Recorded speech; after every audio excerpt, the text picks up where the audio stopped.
Many people say they love their jobs, but the question has to be, is if all your financial needs were met, would you continue doing that job?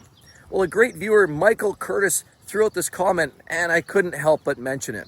It's a great conversation starter today because now, as a 55-year-old, I look back in my history and I wonder why people are constantly chasing money. Yeah, I know we need money. There's an element of we need a job, we need money, we need a business, we've got to put a roof over our head. That is true. But there are people that go the extra extent, and I want to share some of that because my history goes a long ways back. You know, in my 20s and my 30s, I did a lot of work out of town. And for a lot of those of you who maybe work up in the tar sands, oil and gas, possibly, you know, in northern Alberta, then you'll know Fort McMurray. And that's an area that is hotspot for a lot of tradespeople and a lot of hotspot for Alberta in general. And so working up there through many years, I realized when in my younger years, hey, this was an absolute opportunity to make a ton of money. So I'd go up there week after week, make money, come back for the weekend, go up there, spend another week, sometimes 2 weeks, come back for 2 days. You know, they have the 11 and 3 days sometimes. Sometimes I've even worked shifts often where you'd go up there and you'd go work out of town for 28 days straight. Yes, often you'd get up there, it's supposed to be 2 weeks in, but then they'll ask you, you know what, we need to get this extra done. There's a push, there's a strong emphasis to get some of this project done. We're falling behind. So then they'd ask you to work a little longer and you'd spend more and more time. In the meantime, I think about all the things at home, things that I missed. Time with, at the time, my wife, you know, when we were starting to date. And then of course, as we transitioned into, you know, becoming married, we started having kids. But spending more time up there just kind of just didn't create the best scenario. And a lot of us see us chasing money for the sake of chasing money. And I was like many people in a lot of our jobs, chasing money for whatever reasons. You know, we're up there looking for opportunities to make cash. And I was no different. Week in, week out, week in, week out. This went on weeks, months, years. You know, I spend so much time up in Fort McMurray. You spend time in the camps. And then you look around. You know, there's so many times I look around and I think, why is that 68-year-old guy working up here in the camp? Why do we have all these older guys here trying to cash in? Well, the fact is there's a lot of reasons, some of which they're trying to make money, they're trying to make bank, trying to chase that proverbial dollar, and ultimately trying to chase and pursue something that will likely never make them happy.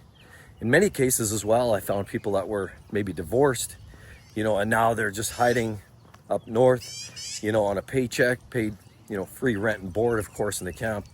A lot of people were spending their time up there just essentially to get away and make a pile of money. But you know what?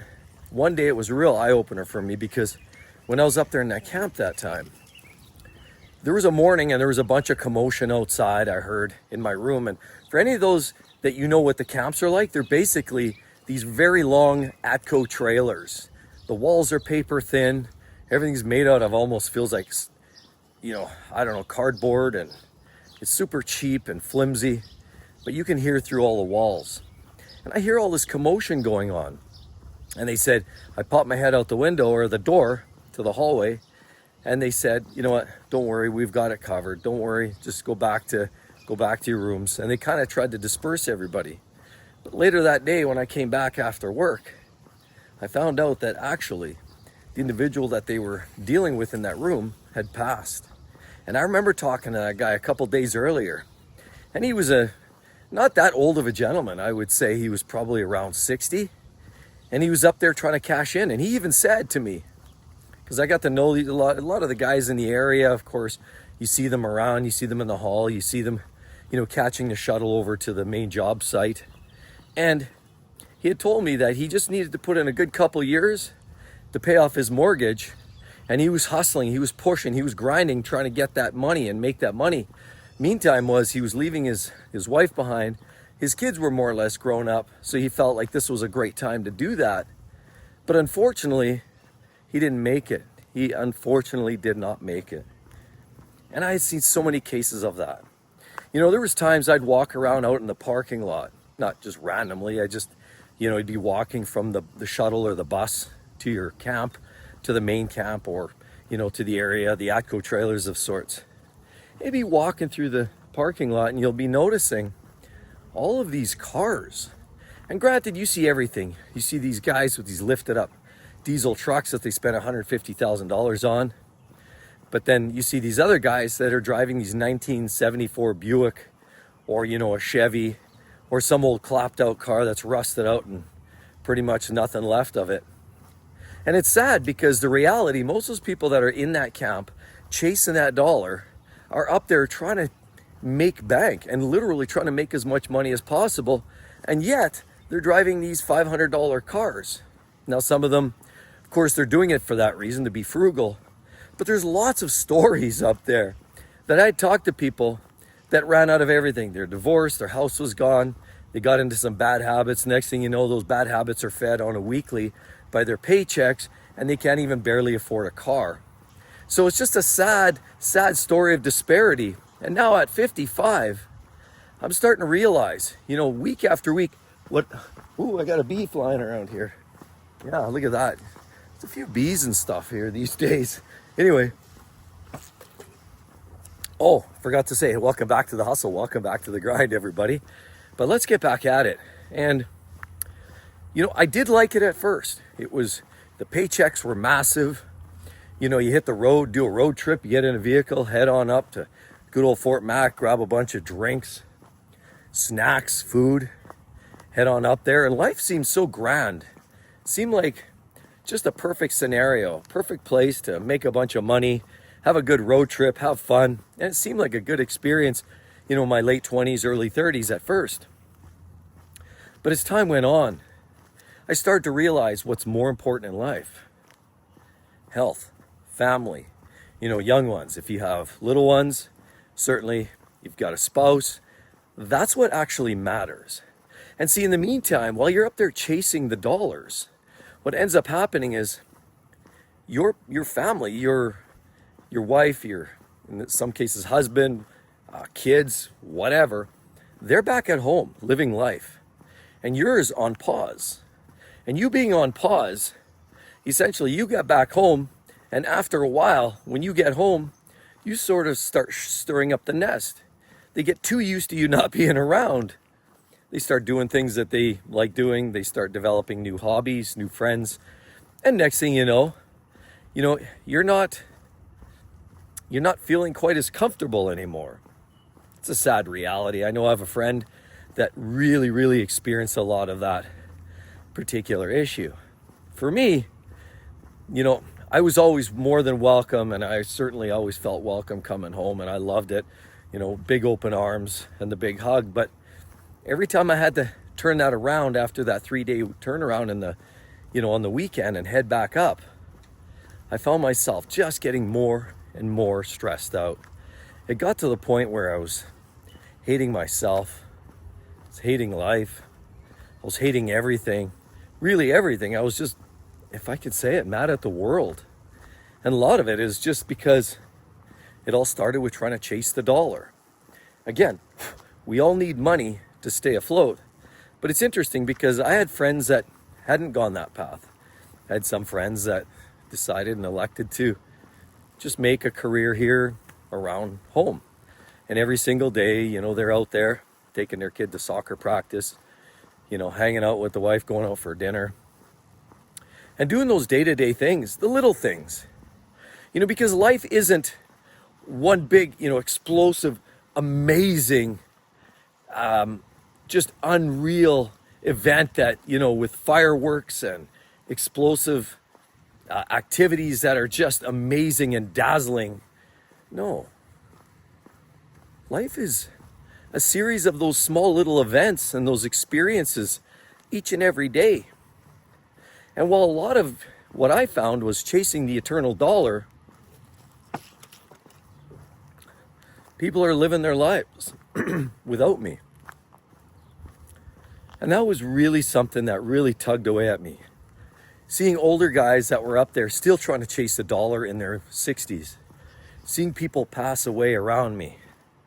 And it really started to open my eyes to the point where I had to get the hell out of there. And you know what? After about a year and a half, I mean, you can't just quit cold turkey. At least I couldn't. I had a mortgage. We had payments. Like everybody. You know, I just couldn't quit. So what I did do ultimately was I was on a nationwide mad hunt looking for a new job. And that went on for a good course of probably a year to 2 years, looking for a replacement job that was possibly closer to home, related to the business style, the business, the industry, electrical that I was involved with. And so being involved in that meant that it seemed like it was well sought after, but it wasn't super easy to find a job. But I had to search and search and search, because I was willing to even take a pay cut to come home. And I don't want to use the word "and I was even," because realistically, it's not a compromise. It's because you're trading some money to come back home to a job that's closer to home, but you're getting some of your time back. You're getting your time back with your family, your spouse, your young ones. You're getting some time back, valuable time that you just can't get back. See, because I loved my job. A lot of people love what they do. The real question is, would you trade life for it? Would you trade your fun experiences, the things that really make you tick? Those, maybe that little autocross experience, taking your car out to the racetrack with some local friends and a club. Maybe that golfing tea time that you have with some of your close buddies. Maybe that picnic with your family. Whatever it is, would you trade those little moments that come and go, those fleeting moments of the things that you enjoy doing? Would you trade that all for the dollar? Even if you love your work. I mean, does your work mean that much to you? I had to think about that time and time again. And, I loved my work. I enjoyed the thinking. I enjoyed the technical aspect of my job. I enjoyed just about everything about my job, except the fact when it got in the way of life. And see, here, when I left my corporate game at 53, while some people see that as a devastating response to, a long career or maybe a shortened career, on the contrary, I saw it as, finally, after all these years of grinding, you know what? I'm going to finally start taking some time for me, the family, doing some of those little things I like to do, get caught up, fix some of the things at home that haven't been fixed for a while. Just, it doesn't even matter what it is. When you're free, you can do whatever you want. And that's the point, the beginning of the question here.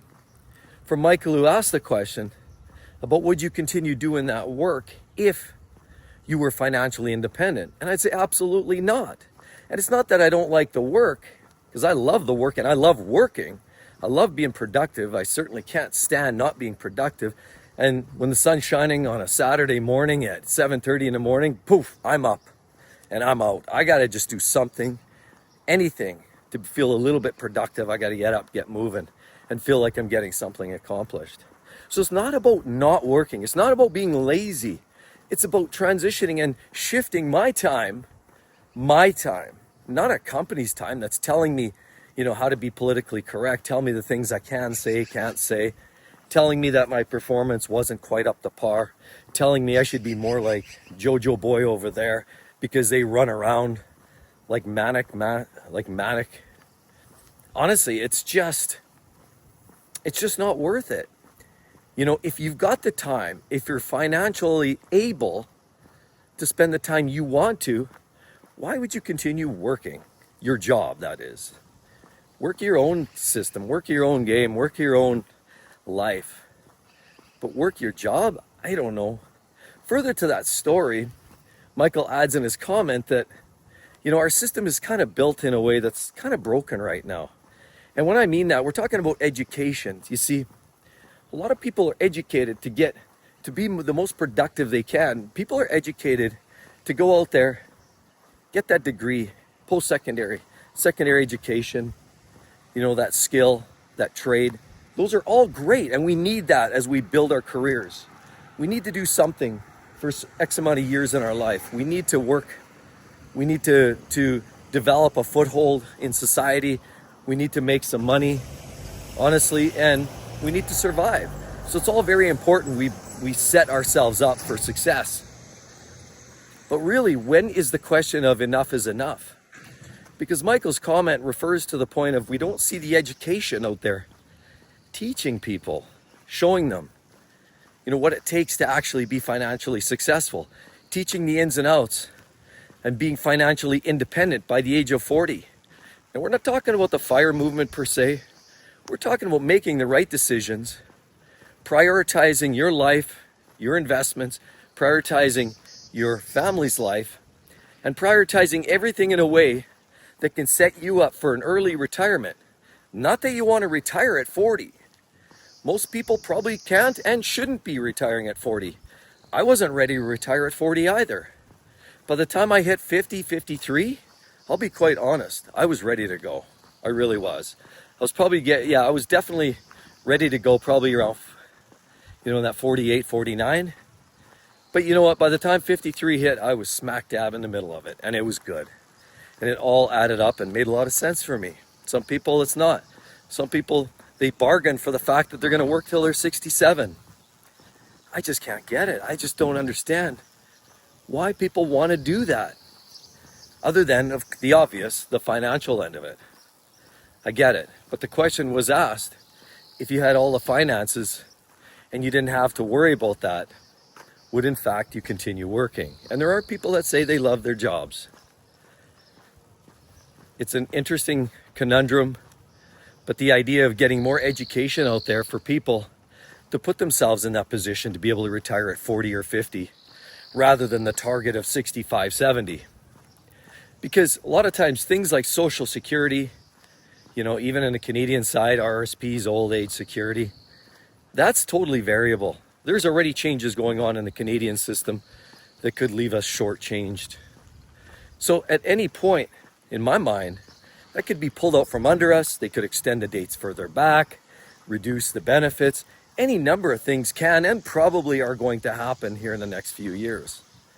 So if you're banking on, I'm going to wait till I'm 67 so I get my full benefit, I'm sorry.